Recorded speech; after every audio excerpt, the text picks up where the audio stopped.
and seeing that I could be able to give somebody something that no one will ever take away encourages me. And then seeing that encouragement through them, seeing that how they can be empowered and how they can further their lives or build for their future and help their families and things of that nature. It really, I say that keeps me going. Absolutely.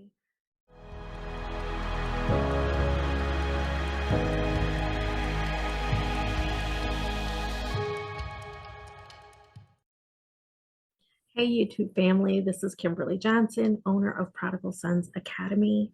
I am so excited. We get to meet a stock expert by the name of Mawuli Vodi. So he goes into depth about his story, about his passion for teaching people. Very enjoyable interview. And I know that you're going to get so much out of it. So I can't wait to introduce you to Mawuli Vodi. Thank you, Kimberly, for having me. My name is Mawuli Vodi. I run financiallypresent.com. I function as a financial educator. For the bulk of my career, I've been a stockbroker and investment consultant, and just fell in love with just all of the information and the knowledge, and especially the clients I met over the years, and learned so much. And through being in that industry, I did not see enough of myself, and wanted to make sure that I found an avenue on my own terms to be able to just create impact and teach more people about how to invest and how to empower themselves. So that's a little bit about me and how this all came into fruition. It's been a fun ride for sure. I bet. Wow. So I have to acknowledge when I first saw your bio, the first thing that stood out to me was the bazillion letters that came after your name. Uh, they are um, they are something else. Maybe you can call it alphabet soup or something, but it's just been part of my journey, honestly. In being licensed as a stockbroker and investment consultant, I had to take different exams. First was the Series 7, and then the Series 63. That just allowed me to be a stockbroker and be able to sell securities, basically.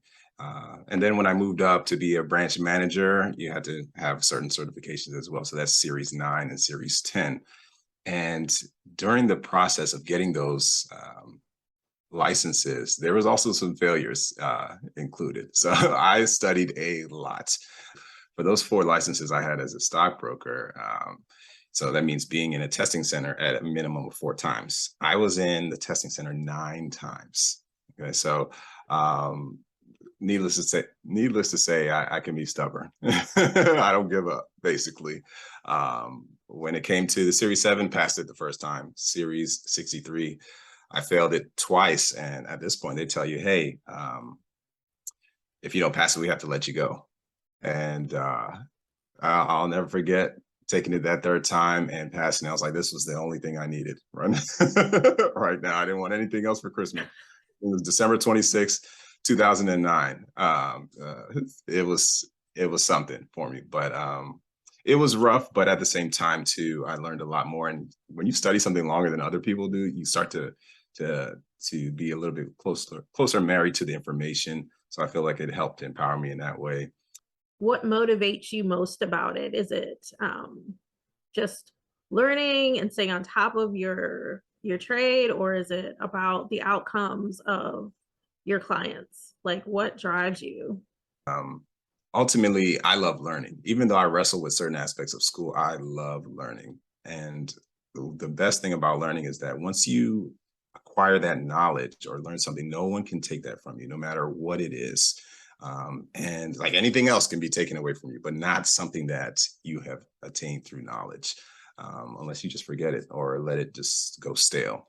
Mm. Um, and seeing that I could be able to give somebody something that no one will ever take away encourages me. And then seeing that encouragement through them, seeing that how they can be empowered and how they can further their lives or build for their future and help their families and things of that nature. It really, I say that keeps me going. Absolutely. Hi, I know that you're enjoying the podcast so far, and thank you for tuning in. I wanted to take a moment to introduce myself. My name is Kimberly Johnson. I am your host and CEO of Prodigal Sons Academy, where we help men become financially independent after incarceration. We also provide services for their greatest supporters, their mothers, wives, aunts, girlfriends, and sisters. So thank you so much for tuning in. If you want to learn more about us, you can visit our website at prodigalsonsacademy.com. Please like, share, and subscribe, and share this video with someone who needs encouragement and inspiration. Now back to the podcast. So I know that you worked there for maybe 10 years or so. Yeah, almost 10 years. And then you made a decision to make a big change. What made you make a pivot in your career? Right. Yeah, I'm one of those people where every number of years, I think I reached a point where it's like, I need more. I need to learn more. I need to do more. I need to test this out, figure things out for myself. And one big part we realize about the investment industry or brokerage industry is advising can be more of a sales game than it is about. It's ultimately about helping people build wealth. But what I didn't care for is that ultimately it boils down to hitting a certain quota or maintaining a certain number of assets managed in your book. And that can be, it can create a dog eat dog type of world. Because what happens is any time away from the job means you're not making phone calls, you're not talking to clients, you're not doing specific things in order to make that bottom line. For me, I just grew a little weary of that and said, hey, I'm looking for something else a little bit different.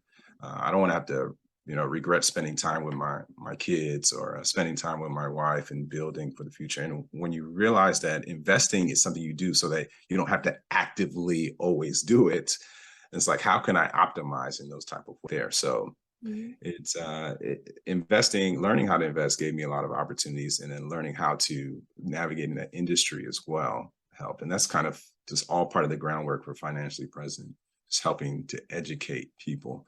Because the education, there's a certain part where you want people to learn how to do this, and there's other people where you'd rather have them as your client, you manage their money. I'm not doing any of the managing. I'm helping usher people into managing, because for me, I'll never have to pay an advisor because no one can take the knowledge from me, right? But if I can help more and more people get to that point, that is the goal. How much money are we giving to an advisor to help manage our money? Yeah, it can vary. Nowadays, with technology, it's made it more competitive.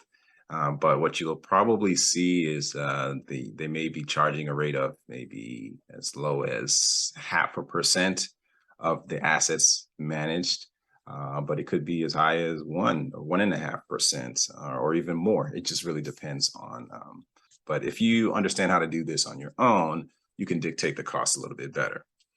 Some people may realize that, hey, in their earlier stages of wealth building, it's perfectly fine to do some of this on your own. Then as you get more and more seasoned and advanced and have more, then you might invite an advisor, because you might be more geared towards just keeping and conserving some of your wealth versus trying to build. So it all depends on your journey too. And that's where I meet people just within my coaching sessions too. It's like, hey, where are you within this stage? How can we help you? Because I have the mindset of an advisor, essentially, or of a financial planner, essentially. And I'm not going to just straight up tell people, oh, you need to buy this stock or buy that. That's not how it functions. Personal finance is personal. Mm-hmm. So you really have to dig deep and understand what is your goal? What are you looking to do? What's the family situation? Where are you coming from with all this? And just move forward in that direction. With your Financially Present company, you actually will teach people how to fish. Right. Teaching people to fish, because it's not enough to just pick the right stock here and there. It's like, how does this fit in your overall portfolio? And to be clear, I'm not a licensed advisor. I intentionally, when I left the industry, I allowed my licenses to lapse. So now I don't have that. I don't necessarily have that pressure or that muzzle on me saying you can't say this or you can't do that in that manner. And they understand, hey, I'm not just going to give you I'm not going to tell you that this is the right stock to buy right now because of this XYZ, but I will help you understand all of what you need to know in order to make that correct decision. And because I actually would think that if I said, hey, go out and buy Apple stock right now, or go out and buy Amazon stock right now, I think it would be inappropriate to just directly tell someone that without understanding their situation, without helping them understand what they need to be doing outside of that to make it a holistic decision. I like to look at it as, you know, your bank account may be one thing, your retirement account may be one thing, your just individual investing, and then your real estate ownership. And all of these things are just different pockets in the same pants, basically. They all have to just, you have to look at them in concert or as a full portfolio, okay, before just giving any outright or blanket decisions or blanket recommendations. Right, right. So I guess when I'm listening to you explain all of that, there's quite a bit that goes into understanding your clients before you make any recommendations, like you said. So I guess if we look at some of our members, who could easily be men or women who have a very small amount of money, don't really want to make a risky move because they don't want to lose what they do have. And let's say they're coming to you, maybe it's a husband and wife, and maybe that husband is just getting on his feet again. She's got a great job, she's doing really well, but he's getting into working again. What would you recommend? Like, where would they start? Right, and that's a great example. And there are a lot of situations like that too. And because it has to, both parties have to be on board as far as how they're going to manage the finances. So when I speak, especially to husband and wife pairs, I try to have them in the same conversation, or whether it's the same Zoom call or same meeting, and ask them, hey, who's contributing to what retirement plan, if at all? Do you feel like savings are well enough so that if you are investing in the stock market, you can handle some of these ups and downs? Because not all of us realize that these are the best times to be investing in the stock market. This is where you learn the most. This is where you see what companies are going to survive and what companies don't. When we talk about, they've been talking about recession for months, and they're still going to be talking about it. And how you prepare and invest right now will help spur the wealth that you'll have in the future. And I always try to ask, do you think you're in a position where if you bought an individual stock, you could be okay if you saw it go down 20% more? Because that's something that's going to be pressure tested. Right? You want some investments that can last. There are some companies that, they're household names. They've been around over 100 years, right? And they've been through recession. A recession on average happens every 7 or so years. So it's not something new, and it's not something to be fearful of. It's something to be encouraged by, and to understand, like, hey, this is what it means to be able to survive a recession, or this is what it means to be ready for the ups and downs in life. And someone just getting back on their feet, I would encourage them. You want to make sure that you're in a position where, and I'll be honest enough to say that some people, it's worth it to just wait a little bit until they're in a position where they don't feel the pressure to buy a stock or buy an investment and then sell it because they needed to pay a different expense. I would encourage people, like, if you felt that pressure, then it may just mean increase some of the savings for now and work to getting some of that cushion so that you can withstand some of the ups and downs.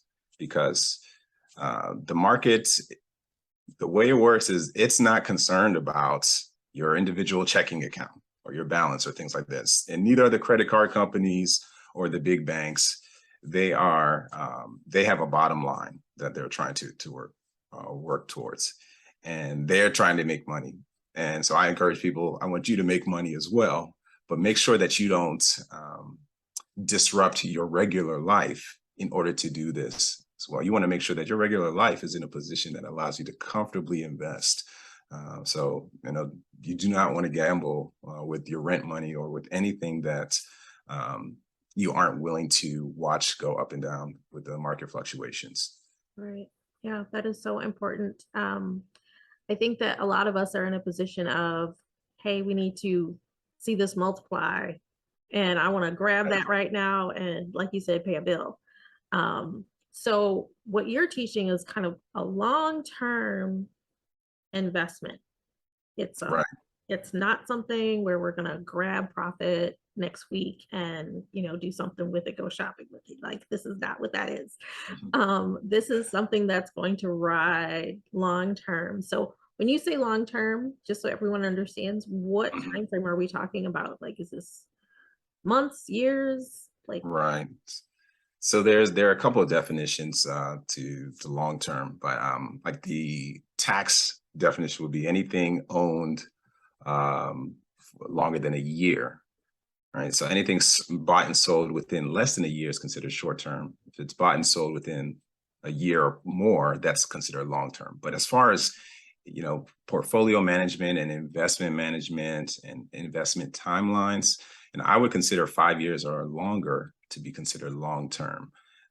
And it's not necessarily that people shouldn't invest on a short term level, but what I do know is that that long-term investment enables you to take on more risk and decide if you want to have a short-term play, you can do that without disrupting the long-term investments. Because, just imagine you've been working for a long time and you have this retirement plan that's been doing relatively well.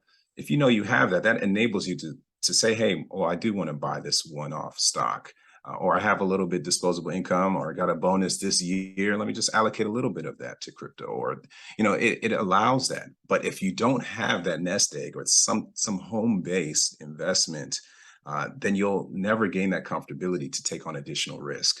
So and I work with people based on their own level of risk to say, hey, if it be me, that's perfectly fine if you want to do that. But just make sure that you are contributing this amount to your 401k. Just make sure that you're regularly doing this. Make sure you do have an emergency fund so that you're just further empowered to make decisions and you don't have any negative blowback and just say, oh, because what happens is if you aren't poised to do that, if you're not ready, what will happen is any movement in the market is going to create additional fear and additional risk. The market already is not concerned about us on an individual level. It's moving up gradually over time.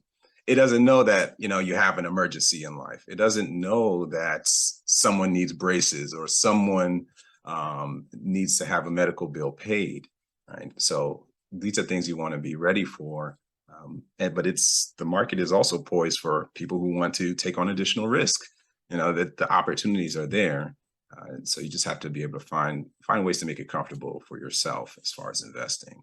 That's something I would definitely share with anyone who's just new to investing or just getting back on their feet and trying to get more comfortable. okay. So let me just go back, just for people that don't totally understand everything that you just explained. A 401k.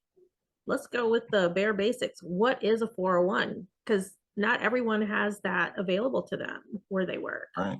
And what would be a way of creating something similar if someone has a job that doesn't have that kind of program built into their benefits program? Right. Yeah. So 401k is just part of the tax code. Years ago, I want to say in about the 70s, they realized people weren't, companies aren't doing as many pensions, and they're only going to decrease over time. As a pension would be, hey, they're paying you even though you don't work for the company because you've already put in a number of years of service. And they said we need to let people kind of own up to their retirement and take on some of this burden as well. So we're going to just add this line in the tax code and say, hey, through your employer, you can be offered a plan where you can contribute directly into a plan that is for your retirement. The idea is that the money will be used after you turn 59 and a half years old. If you use it or if you need the money before then, it would be an early withdrawal and you'd be taxed on it. But essentially, with the 401k plan, you're allowed to put up to a certain amount each year directly into those investments, and it will grow for you on a long-term basis. But because it's when people are just more focused on their job versus like understanding all the individual aspects of the investments, they've made it really easy and said, hey, as far as 401k plans are concerned, there's only going to be about, let's say, 40 or some odd mutual funds in there. Just pick one. It'll be very hard for you to lose everything just by picking any of these 40 mutual funds. They just try to make it extremely easy. And the equivalent of a 401k for other professions would be a 457B or 403B. That may be like if you're a police officer or a firefighter or a teacher, it's still the same thing, you know. And right now for 2022, I believe you can put up to 20,500, I believe, into your 401k annual income. But it's usually each paycheck is a certain amount being moved over there, assuming you're contributing to it. But it's completely optional to participate in. And then as an added bonus, employers can either match up to a certain amount of what you put in. They might put 4% in there of what you make into the 401k plan. So there's the employee contribution, what you would put in, and then the employer contribution, what they would add. And it usually helps encourage people want to invest more if they know that their employer is putting that money in. And that money is already budgeted for that. So if people aren't contributing to a 401k, you may be considered missing out on your employer contribution if it's a match. But if you are working a profession where you do not have a 401k, the equivalent would be an IRA account, an individual retirement account. And you're not able to put as much in there unless, well, they do allow you to do a catch-up contribution. But generally, if you're under 50, you can put $6,000 annually into a IRA account. And then if you're over 50, you can put in another $1,000. But that can be held at a brokerage account anywhere. Okay, so this is a non-employer sponsored retirement plan that you can open up on your own. And you can actually open up that account even if you do have an employer sponsored plan. Okay, so it's just an additional option available to you, and you're not limited to the 40 some odd mutual funds that you would be in a 401k plan. You can have a IRA account at a brokerage firm like a TD Ameritrade, Charles Schwab, all of these different places, and you can buy individual stock, you can buy mutual funds, you can buy exchange traded funds, you can trade options. So you have a more diverse option of what's available to you. And then there's also the flip side is the Roth IRA. That account, it's very popular because, and rightfully so, because you don't get the benefit now, but when you retire at an older age, whatever the amount of money is grown up to, it's withdrawn tax-free in a Roth IRA. Yeah. So there are some options out there, whether or not you have an employer sponsored plan. If you have W-2 income, you can always contribute to an IRA or a Roth IRA account. The tax implications are slightly different though, between the two. And those are the type of things we go over as well in the class and in some of the coaching sessions as well, and some of the literature that I have. I love it. There's just so much information there. It's a lot. It's a mouthful. No, it's all good. And it was all like, oh, that's what that means. What about someone who's working, they're entrepreneur, they're working on their own? Like, Right. Do you recommend the IRA, or can you do that? Right. You can, and in fact, it'd be more advantageous for them to do. There are different accounts too that you can do as an employer. In fact, you have more flexibility as an employer. You can do, some people do a solo 401k, and that it, like, let's say you own a business and you're the only employee, you can do a solo 401k, and that way you can make employer and employee contributions. Okay, as the owner and the employee of the company. All right, and they have SEP IRAs. It's a simplified employee pension IRA where you can contribute a significant amount as well. And you do have options, but I would say those are like two of the big ones: a solo 401k and then a SEP IRA, SEP IRA. Okay. Very good. Very good. So much information. Okay. Good to know though, because I know there's just a lot of people that just don't think about long term. We're really just trying to make ends meet today, oftentimes. Right. So that's why I feel like the prodigal son's mindset of having multiple streams of income, that doesn't mean going out and getting 5 jobs, Right. 6 or 7 jobs. It means Be a lot. finding a way of earning income passively, even if it's just increments at a time. Over Right, right. time, it's still your dollars are making dollars, your dollars are making babies, and that's what you want. Mhm. Okay. Exactly. Want that. So to me, that's just a stream of income, is making that long-term investment. It's long and steady, and it's compounding on itself over time. Let it do Yes, what it do, as they say, while yes, you're doing these other 6 or so efforts that might not require a lot of time. I mean, you could have your W-2 job and 4 other, maybe they're all investments like this. I mean, right. I like looking at all the options that are available to us. So this is really important. Yes, it really is. And you said one thing that's so important: compounding. I feel like that's not stressed enough in schools, or even at home. When you understand the bare math of it, it's like, okay, if I want my money to double in 7 years, that means I need to be getting a rate of return of 10%. Like we teach certain things like that within the class. It's like there's so if your money's parked in the bank account, they're just keeping it safe, so to speak. But the money, they also have ways to make money off of your money. They're lending it out. They're making money off interest. So that's why they pay you what's left over, Mm, and it'll be a pretty low interest rate. But mm. ultimately, it will take forever for your money to double if you're only making 1 or 2%, right? So it's just important to understand compounding, and compounding can work against you as well if you have a lot of debt or you have high loans, especially credit cards. It can work against you because you're continuing to owe them more and more and more money, and that's less money working for you. So compounding can work either way, for you or against you. So give us an example of just someone that you've helped out, like one of your students in Financially Present. Like, is there like a really good story that you can share with us just to show us the kind of work that you're doing, the impact you're having? There's a couple of different ones. One of the what I'm seeing too for the majority of some of the students is that they are finding more encouragement in these deals we're seeing in the stock market. Like the older version of themselves, or the previous version of themselves, would have sold, and they would have ran scared, right? Whereas the now empowered version, or the more educated version of how this whole economic landscape works, they're like, okay, now, with my next paycheck, I'm going to buy this, and then I'm going to buy that.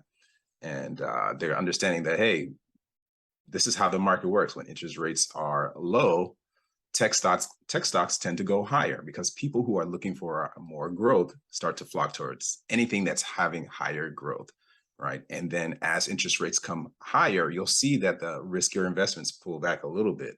And if they're investments that will have more of a long-term benefit, this may be your opportunity now to jump in and get something low, or get something while it's on sale. Basically, Mhm. it's basically been Black Friday all year long, as far as I'm concerned, when it comes to the stock market. Right, exactly, Yeah, exactly. because when the market's moving up, that's good, but that tends to be actually one of the more boring parts of the market, and that's where you want to already be owning. You don't want to start buying when everything's already high and everything keeps going higher.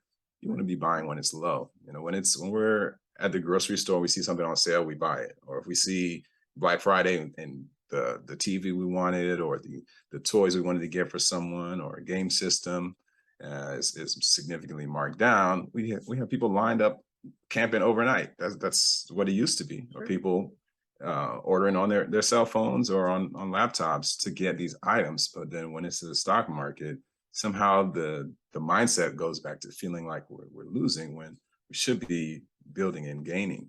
Mhm, So mhm. so a lot of the clients or students that I've been working with are feeling more empowered or encouraged during this time of the market being down. And then there's some people who've come to Financially Present, and they weren't sure what they had, and we've kind of gone through everything and worked with them. I've done things with, like, portfolio reviews with people on an individual level, and they realized they thought they were contributing a certain amount to their 401k, but it was that set it and forget it type of thing. They didn't realize that they thought they did. They increased it, but for a couple of years, they left it at, let's say, like 4 or 5% when they thought they were contributing 10%. Or now they know how to understand a little bit more of what they're seeing when it comes to their investment portfolio versus just being too passive about it.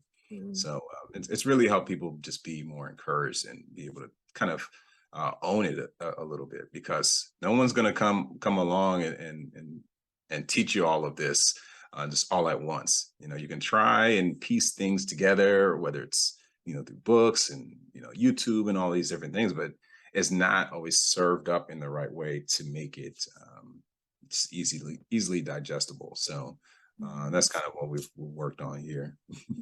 No, that's wonderful. I mean, I love the idea of being empowered, like you actually know what's going on. It's always been kind of like this mystery, the stock market, Right. But it just sounds like your program unpacks so much of it. And I'm sure it's in a way that's so digestible over time that you really feel like you know what's going on now. You've got the upper hand. You can actually take more control and rule what's going on with your money. It's your money. Take advantage of what you know now. So I Yeah. love that. I was talking with a buddy the other day, and I said, there's something about if you're on a plane and you start feeling that turbulence, you're nervous because you're not controlling the aircraft, but the pilot, they're like, oh, I've done this. They've countless hours. They're so well trained that there's no way they will be that concerned unless something like crazy is happening, right? Right. Like something's like an engine failure, right? So then and I think they're still trained to figure out something, right? I hope so, right? But like same thing too with like the captain of a ship. Yeah, the water moving and rough waters, they can navigate that because they have the experience. They've been through that before and they understand. So it would take a very rare occurrence for them to really be shaken. And in being in this ecosystem and educated and empowered, there's a certain level of confidence that you take in a down market versus just without that education and without that community. So I definitely encourage people, if you're looking or you're interested in any type of topic, you want to be in a community of people who are already in that, because it really it's that idea of iron sharpening iron. I think that's so awesome. And I could see why you would want to be in this line of work, because you're helping people that just don't know how to do this. And now they're not afraid of it, So, so financially present. How'd you come up with the name? That's just such a different name. I keep wanting to say something else, but it's financially present. I love it. Like, explain how you come up with that. Thank you. Well, I actually worked with a good friend of mine. He's a coach, and I was one of those people where I wanted to make money a million different ways, and anything that I was interested in, I would just want to do. There was a time where I wanted to run a food truck because I really like food and I can cook as well, and I wanted to do a different type of business, do all of these weird just ideas, but they never left the notepad on my phone. I would always just write them, and that was it. And with working with him, I started to figure out what was most important to me, or what was my compass, what helped me just navigate through this world. And we boiled it down to my faith, my family, and my finances. So everything you see regarding financially present is going to be tied in with all of those different aspects. But finance is that's the conduit. That's the way that I deliver it. But you're going to understand the family dynamic with me. You're going to understand my faith as well. But finance is how I help people, right? But there's so much to unpack with that. But in being confident about your finances, you can be present for other aspects of your life, the other two. So for me, having comfort in how my money is invested allows me to be more present with my family. But that's what financially present really means. It's a culmination of both, or all three: the faith, the family, and the finance, and just a representation of, hey, I didn't see enough of myself in this environment. So I want to make sure that I see enough of me and people who look like me, so that we're not foreign. We're not foreign in this space. There's an internet personality that I believe his motto is, "The stock market looks like us now." Are you familiar with Wall Street Trapper? Oh yeah, I sure am. Yeah. Yeah. I applaud his story too. He's done great things. Story is wonderful. I love hearing a story. Yeah. So what do you think about personalities like, it's not so much him, but there's just so many options out there on the internet now to learn how to do stock trading. Like, I Good. love what your program offers. It just sounds like it's very foundational, concrete knowledge to make someone, like you said, financially settled so that they can be present for everything else that's going on in the Right. world. There's just kind of a lot of personality and hype with some of them. But I'm looking at you and I know how long you've been doing this.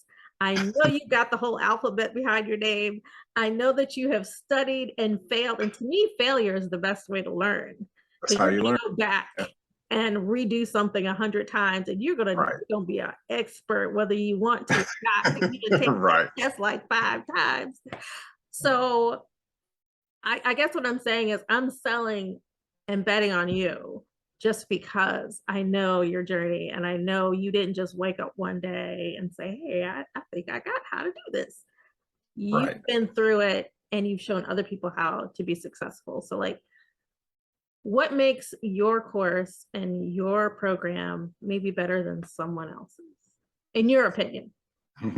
Oh, in my opinion, it's because I have I have the experience in and out of the industry. So I know the rules. I have the experience. I've dealt with people's situations. I didn't just pick up a book during the pandemic and just try to put this all together. This is a culmination of a career, it's a culmination of my life and the experiences that I've experienced. The heart that I have in it is the heart of a father, a cousin, an uncle, a brother. I mean, this is something that just is, it's going to be my life's work. And I have products, or what I've created is products for every budget tier because of that. Whether it's a YouTube channel, everything you see on YouTube is free. That's the way it works, right? I have ebooks that I've written on my website. And just last week, I started writing up notes for my third book that I'm planning on putting out there. Awesome. And then there's also the course, and there's so many other little tidbits and things like that. But this is just what I do. This is something that I enjoy, and something I would put out there. There are others where it may or may not be where their heart's at. It may just be one stop on their journey. For me, this is my journey. And but overall, I'm still very happy with how people are entering this space, because I mean, there are people who look like me but they don't talk like me, and that might work best for that person. There are people who maybe they didn't go to college and they can't resonate with me, but as long as you're in this financial space investing, like, that's what I want for people. Like, I don't want them to feel like you can't do this, but ultimately it's like I want us to be invested, because it really is the stepping stone to other investments. Like, when we look at people who are putting money in venture capitalist efforts, and being uh, whether it's a hard money lender for real estate, or just investing in other businesses, like, the baby steps to me are investing in the stock market. It's like being able to deal with this level of risk prepares you for other levels of risk. So the more people that look like me or kind of look like me in this space, the better, because it just helps us.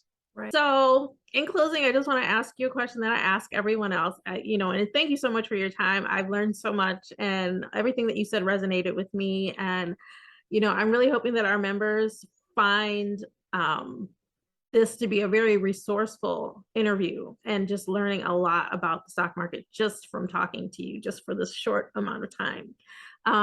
But where do you see yourself? I know you're writing a book, you mentioned that, but where do you see yourself in 5 years from now? Like, what are your goals? Right. 5 years from now, I'll be able to do financially present on a higher level, where I'd be traveling and doing, not just on Zoom, not just on, and I feel like Zoom opened up the world to a lot of us. It made things very accessible, even like this experience right now, and I love this.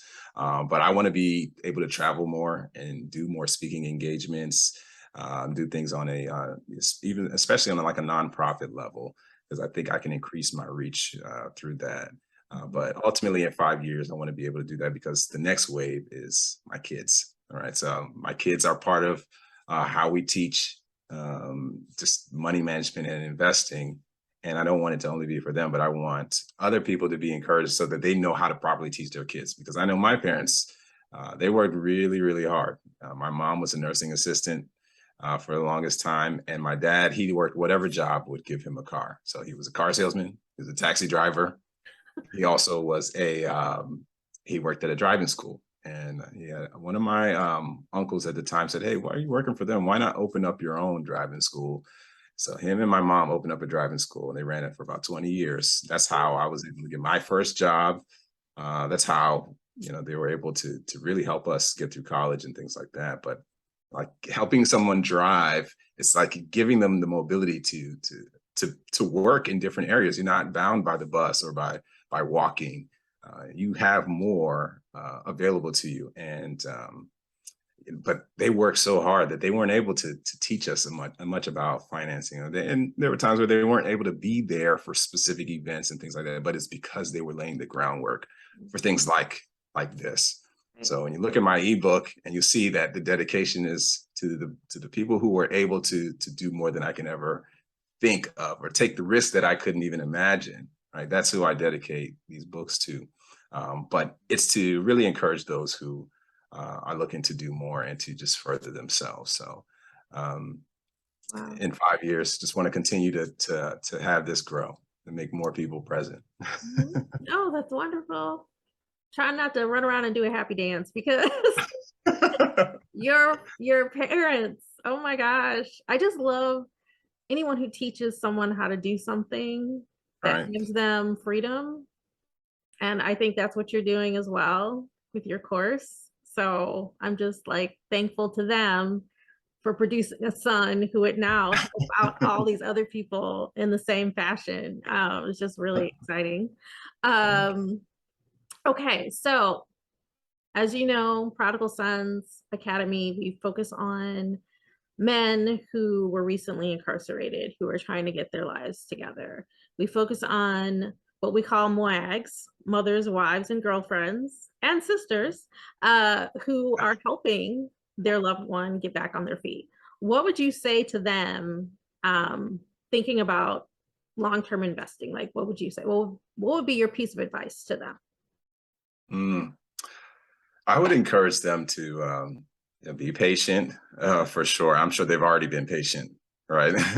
But ultimately, the market does not just work overnight. Yes, you can make some money overnight, but just the slow action or the slow repeated actions of investing on a regular basis or just being educated in the investment markets preps you for all of the other more fun and more entertaining aspects of life. And I feel like they've been the cornerstone of who they've been supporting. And they're going to need some continued support as they progress in this life after being inside. I think the landscape continues to change. Stay on top of technology and just be mindful that some of the fast money opportunities can be. That's where a lot of the schemes may lie. Like I've seen people fall into different schemes, or buy into, let's say, like penny stocks, for example, or things that maybe it seemed like the return is very quick, and the buy-in is very small, and the opportunity can yield a lot very quickly. But those can be some of those, I would call them like booby traps. And it's like it's better to be patient in the long run, especially when it comes to the market and investing, and just continue to further down knowledge so that you don't just have your blinders on. You'll be able to understand the landscape and be comfortable. But I would encourage them to keep doing what they're doing, keep hanging in there, and really just continue to work together, because this is different. I would say with this pandemic situation, we got a lot of people that were used to be apart and traveling, and then now they are now together. And it's almost similar. You had someone who was away for some time coming back to the fold, coming back to the family, and the dynamics is going to feel different for some time. Stay in community too. So I feel like what Prodigal Sons Academy is doing is great by keeping families together, keeping households together, and it's continuing to empower them. I think that community is really going to help because you can relate very well with people who are going through the same thing. So I think that's awesome, and just hang in there. Yeah, thank you so That'll be my much. biggest. No, it's great advice. I love your expertise. I love your story. I love your passion. And it really shines through and it's so genuine. Mawuli Vodi, did I say it right? Yep, Okay. that's All right. Tried having me. and true stock investment expert. So thank you again. And so we'll see you guys next time here on Prodigals Build.